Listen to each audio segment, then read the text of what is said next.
Hey, welcome to the Lunch and Learn with Netiva, the Frugal CrediTnista. Thank you guys for being patient. We usually broadcast around 12 o'clock, but Netiva had an appointment that ran a little bit late. So thank you for your patience. As promised from our last Lunch and Learn on Monday, I mentioned that we were going to come back and break down inquiries even more so. So we are going to do that today. As you see, I have a graphic up. On Wednesdays. We usually do a whiteboard or a more formal presentation than you guys see my lovely face. So we're doing it today. So let's go ahead and knock it out on inquiries. On Monday, you guys learned what will bring down an inquiry. So if you ever had anybody say, hey, an inquiry dropped my score is 50 points, and I broke down what to look for to see what else would cause your scores to break down other than an inquiry, and we broke that down quite a bit. Today I said I was going to come back and we were going to review what the inquiry section contains. So the inquiries is contained in the new credit section of your credit scores. FICO is broken down into primarily 5 categories: payment history, amount owed, which is where credit utilization is, new credit, which is 10%, your credit age, which is 15%, and your credit mix, which is another 10%. So a new credit, I wanted to let you guys see what specifically is included in that new credit, which is 10% of your FICO scores. So as the table shows on here, the little bullet points that I lost, the first area that you can lose points in the new credit category is when you have something called a hard inquiry. So that's when you apply for a loan, apply for a credit card, and it essentially happens when a bank runs your credit history to see if they will approve you for whatever you're applying for: home, car, credit card, etc.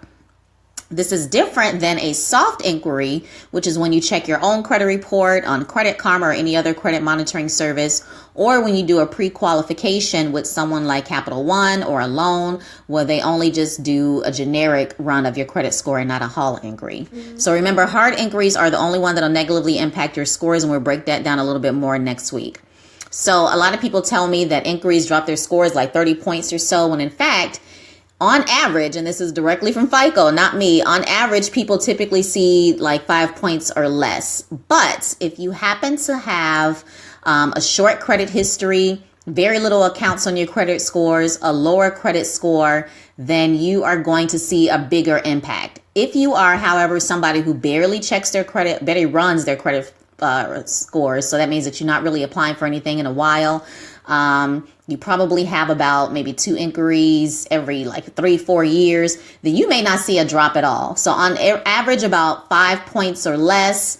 If you have a shorter credit history, very little accounts, or you have poor scores, you're going to see more than that. And then if you have like super dope credit history with very little mention, then you may not see none of a drop at all. So as you can see, it's like all over the place. What can affect your scores the most is if you pull your credit a lot over a short period of time. I've had somebody apply for like 10 credit cards within a week, and they did see a significant drop in their credit scores. However, as we mentioned on Monday, if you are applying for a mortgage, an auto loan, or private student loans, and you run it with a lot of different lenders for those type of loans, then the inquiry won't hurt your score for the first 30 days. Once that month has passed, then FICO will score all of those inquiries, all of those multiple inquiries, as one single inquiry. So make sure when you review your credit reports that you make sure that each inquiry is listed as either, hey Len, is listed as either a auto, mortgage, or student loans. Now, for the other types of accounts you have, it's not only the inquiries that hurt. So that's mentioned by the next bullet point. This basically means that sometimes you guys are applying for accounts that do not check your credit scores. Some popular places are Open Sky. First Progress is basically a secured card product that will not check your credit scores. And a lot of you guys are saying, okay, well, my scores won't be affected because it's not a hard inquiry.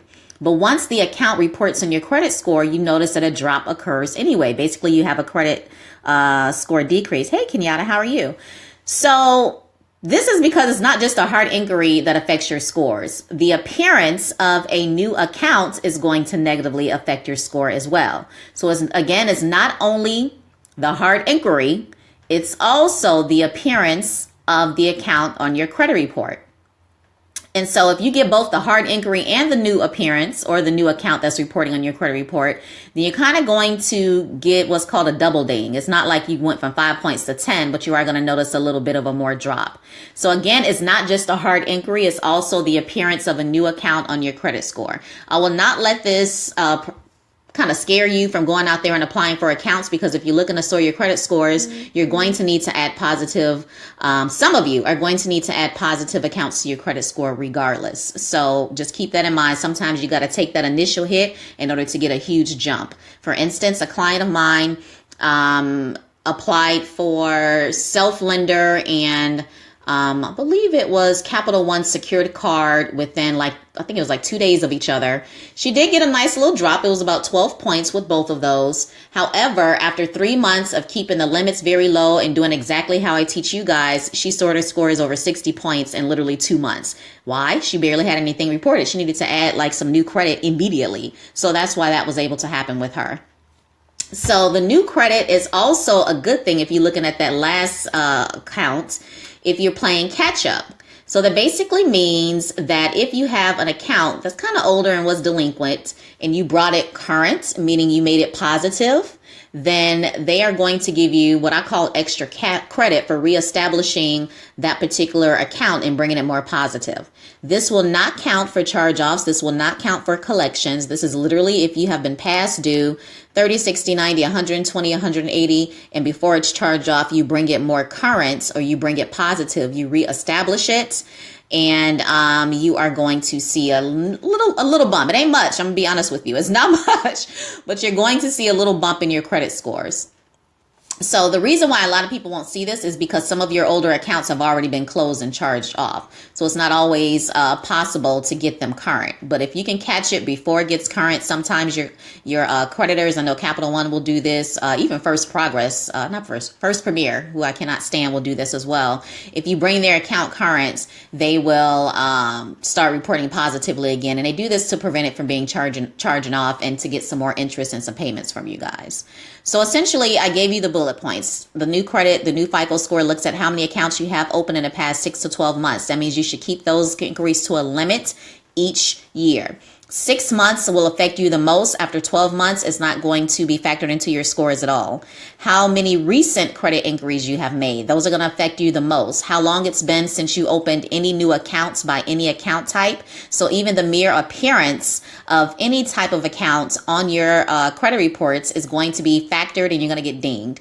How long it's been since any credit inquiries. If you've been rocking with me for a little bit, you know that I always teach you guys that most people who have credit scores 560, 580s up into 850s have an inquiry or 2 or 3 once every 4 years. So it's not like they're not doing anything. They're just not doing anything for a while. So if you find yourself in the upper 700s or even the mid 700s rather, you're wondering why your credit scores aren't moving once you've gotten to that point. It's because that, it's going to take a while for you to get to 850. That's what we call credit gardening, which I'm going to talk about a little bit further along in the month. So that just means you just have to keep doing the same thing over the next, I'll say about 4 years, and then you're going to, sometime less. So don't get panicked. I know some of you messaging me, what do you mean 4 years? But I mean, this is a long haul, right? Credit is with you to death. Don't rush this. If you want the 850, you're going to have to keep doing the same good stuff over and over and over again. So my main takeaway with inquiries is that only open accounts as needed. Keep those inquiries to a minimum. If you are at the point where you're rebuilding, you're going to have to take a hit so you can get that big jump. You're going to have to take a hit before you can get that big jump. And that's because not using any credit is just as damaging as somebody brand new. It's even more damaging than someone brand new. You have to use some of the credit in order to get a big jump. So I don't want you guys to be scared on taking on new credit if you're just starting off. But one of the things I want to advise those who already have established credit, you already have products, credit cards, loans, etc., that you're going to be rocking with for a while.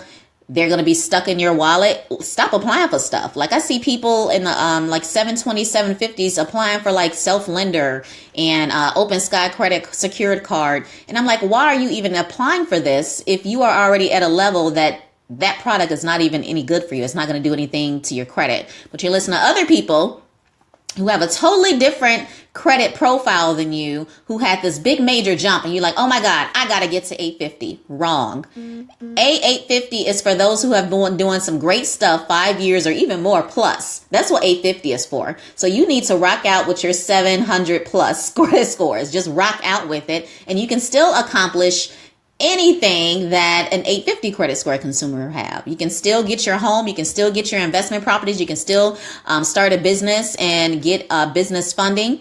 You can still command some decent, actually some really good interest rates, no matter what you're applying for. You still don't have to put a deposit down when you're applying for utilities. You don't have to put a deposit down when you're getting cell phone bills. You get great insurance rates. So at that score, you're still doing well. Just make sure that your credit habits are on point forever from that point forward. The moment you do anything negative, you get further and further away from your 850 that you're applying for.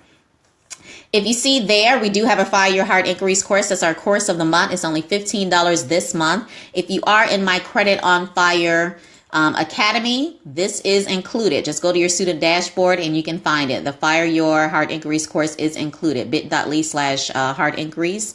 Hopefully I'll see you guys in class. If you have any questions, as always, I always come back, review your question and answers, or you can smack on the group for my free community, creditmakesense.me. I'll answer them there as well. We actually have some more resources if you go to the group as well. Thank you much. Again, if you guys have any questions, just let me know. This is the Lunch and Learn with Netiva, the Frugal CrediTnista. I'll be back on Friday, and we will have our Friday Q&A session. All right, guys, feel free to share out if you find the information valuable. I hope you do. And I will chat with you guys on Friday.